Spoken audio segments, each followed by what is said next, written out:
আমার একটা বিরাট দায়িত্ব, তোমার একটা বিরাট দায়িত্ব। আমারও একটা বিরাট দায়িত্ব, তোমাদেরও একটা বিরাট দায়িত্ব। যদি এই নিয়ম পালন না করো, যদি এই নিয়ম পালন না করো, এখানে আমি দায় থাকবো কৃষ্ণের সামনে। কিন্তু আমি তার জন্য দায়ী থাকবো কৃষ্ণের সামনে। তো এই আপনারা চেষ্টা করবেন যাতে এই নিয়মটা কোনো অবহেলা করা হয় না।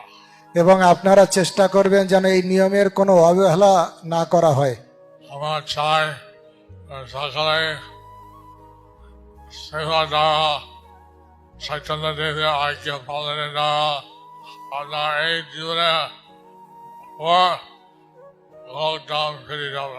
আমরা চাই যে আপনারা চৈতন্যদেবের আদেশ পালনের দ্বারা, সেবার দ্বারা এই জীবনেরই আপনারা ভগবত ধামে ফিরে যাবেন।